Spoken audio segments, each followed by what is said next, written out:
Number 45 નૈવ આકૃતિ ફલતી નૈવમ coulomb ન શીલમ વિદ્યા અપી નૈવ ન ચ યત્ન કૃતિ સેવા ભાગ્યાની પૂર્વ તપસા કિલ સંચિતાની કાલે ફલંતી પુરુષસ્ય યથેવ વૃક્ષા.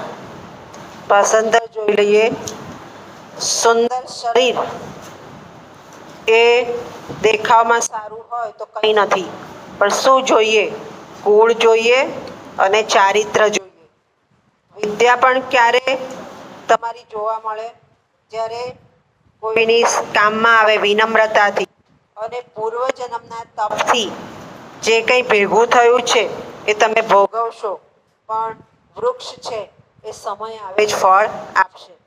અહીંયા છંદ લખી લો. વસંત તિલકા, છંદ વસંત તિલકા અને અલંકાર છે અનુપ્રાસ અને અર્થાંતરન્યાસ. અનુપ્રાસ અને અર્થાંતરન્યાસ લખ્યું હોય તો ના લખતા, ન લખ્યું હોય તો લખજો. હવે સમજી લઈએ. અહીંયા માણસના નસીબની વાત કરી છે, ભાગ્યની વાત કરી છે કે ભાગ્ય ક્યારેક તમારું જોર કરતું હોય છે. શું બતાવ્યું? તો આપણે હિન્દુ શાસ્ત્ર પ્રમાણે, ભારતીય સંસ્કૃતિ પ્રમાણે મનુષ્યના 7 જન્મ સ્વીકાર્યા છે. ભગવદ્ ગીતામાં પણ કહ્યું છે કે કેટલાક કર્મો એવા હોય જે સંચિત થાય. સંચિત એટલે ભેગા.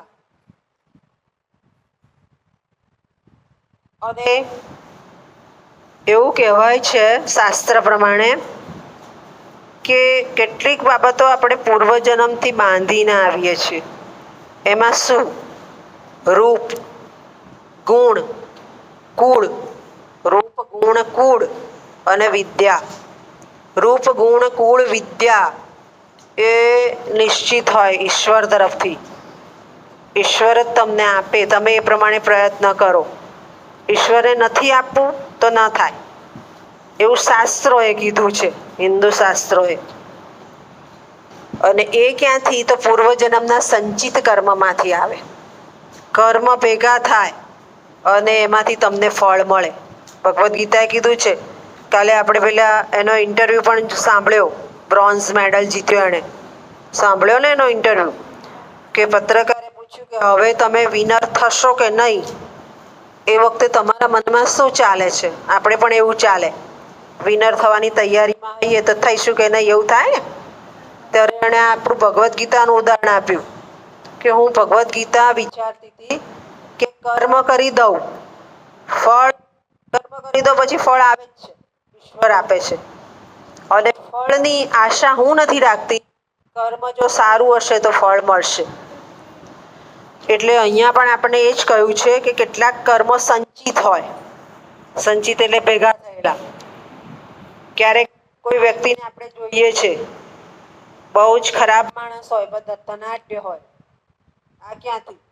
તો એ પૂર્વજન્મનું ભેગું કરીને આવ્યો છે, એટલે આ જન્મમાં એ ભોગવે છે. પણ એક સમય એવો આવે કે એનું ભાગ્ય ફરે અને બધું જતું રહે. એટલે ભાગ્ય પણ સાથે રહેલું છે. પણ ભાગ્ય ક્યારે? પુરુષાર્થ હોય ત્યારે ભાગ્ય ફળે. પુરુષાર્થ વગર ભાગ્ય ફળતું નથી. એના માટે આપણને સમુદ્ર મંથનની વાત કરી કે સમુદ્ર મંથન વખતે 14 રત્ન નીકળ્યા. ઝેર કોઈએ ના લીધું, શિવે લીધું, અને એટલે નીલકંઠ કહેવાય. વિષ્ણુ ભગવાન હોશિયાર, લક્ષ્મીજી લઈ ગયા. એટલે દરેકને ભાગ્ય પ્રમાણેનું મળતું હોય છે. પણ ભાગ્ય ક્યારે? જ્યારે પુરુષાર્થ કરો ત્યારે. અને પુરુષાર્થ પણ ક્યારેક સંચિત કર્મમાં જતો રહેતો હોય છે. ઘણીવાર આપણે પણ કહીએ કે મેં કેટલી બધી મહેનત કરી પણ મને ફળ ના મળ્યું. ના, નહીં મળે એવું નહીં થાય. એ સમયે તમને નથી મળતું. કરેલું ક્યાંય નિષ્ફળ જતું નથી. પછી તમારું પણ સંચિત થશે અને તમને ઈશ્વર આપશે જ. ઈશ્વર ક્યારેય નથી આપતા એવું બનતું નથી. ઈશ્વરને શું કહેવાયું છે? પરમ કૃપાળુ પરમાત્મા. એટલે એ તમે સારા કર્મ કરશો તો ચોક્કસ તમને આપે જ છે. પુરુષાર્થની સાથે ભાગ્ય મળે છે, એમ અહીંયા કહેવાનો અર્થ રહેલો છે. ખ્યાલ આવી ગયો? સમજ પડી ગઈ?